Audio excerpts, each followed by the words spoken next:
জীবনে সত্য বলতে শুধু কালো চশমাটাকেই বিশ্বাস করি, আর কোনো কিছুতেই বিশ্বাস হয় না। তাই আগে পড়ে নি চশমাটা। এইবার অনেক কথা বলবো, স্পেশালি আমাদের ধর্ম হিন্দু ধর্ম নিয়ে। হয়তো শুনে অনেকের গাঁড় জ্বলবে, কিন্তু আসলে বাস্তব সত্যটাই বলবো। আমাদের ভারতবর্ষে দু রকমের ধার্মিক বসবাস করে। এক হচ্ছে ধর্মকে ধর্মের মতো দেখে, আর একজন ধর্মটাকে চোদা বানিয়ে দিচ্ছে। শুনতে খারাপ লাগছে না? বাস্তবে বলছি। আমাদের মধ্যে এক সমাজের মানুষ ভগবানকে ভক্তি সহকারে মানে, ভক্তি স্বরূপ মানে। আর এক সমাজের মানুষ নিজেকে ভগবান পরিচয় দিয়ে মানুষের টাকা পয়সা চেটে পুটে লুটে গাড় মেরে চলে যায়।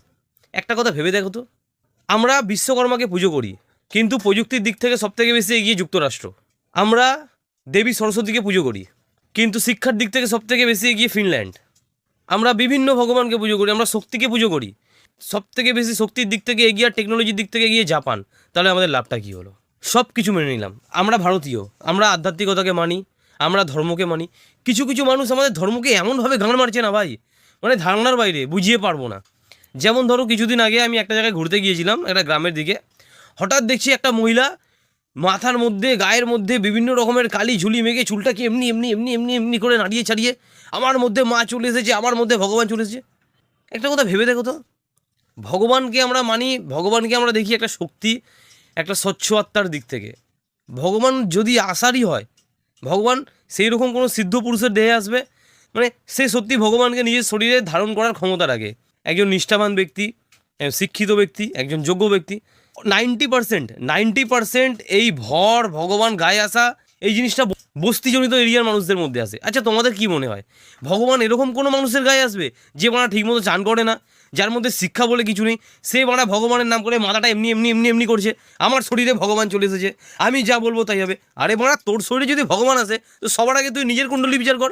আমি কখনো দেখিনি কোনো মুসলিম ধর্মের মানুষের শরীরে আল্লাহ এসেছে, কোনো খ্রিস্টান ধর্মের মানুষের শরীরে যিশু খ্রিস্ট এসেছে।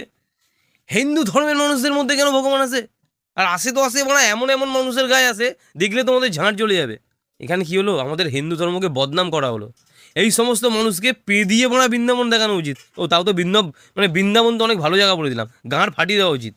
আরও খারাপ লাগছে, এই 22nd সেঞ্চুরিতে এখনও এমন কিছু মানুষ আছে যারা এই অন্ধবিশ্বাসকে এতটা বেশি বিশ্বাস করে, যার জন্য নিজেদের মানসিকতাকে আর রসাতলে পাঠিয়ে দেয়। এখনও কিছু কিছু জায়গায় এমন আছে যেখানে কুকুরে কামড়ালে বাঁড়া থালা পোড়া লাগাচ্ছে, কাঁকড়া বিছে কামড়ালে তেঁতুলের দানা লাগাচ্ছে। আবে ডাক্তারের কাছে যা। কিছু কিছু মানুষ তোমার হাত দেখে তোমার কুণ্ডলী বিজয় করে বলছে তুই বাঁড়া কালকে রাজা হয়ে যাবি, তাহলে তুই ফকরের মতো বিচি হাতে নিয়ে ঘুরে বেড়াচ্ছিস কেন? এই জিনিসগুলোকে বোঝার চেষ্টা করো। এরকম টাইপের পাবলিককে দেখলে মেরে গাঁড় ফাটিয়ে দাও, কিন্তু নিজেদের ধর্মকে বদনাম করতে দিও না। আমার সঙ্গে একমত থাকলে কমেন্টে জানাও।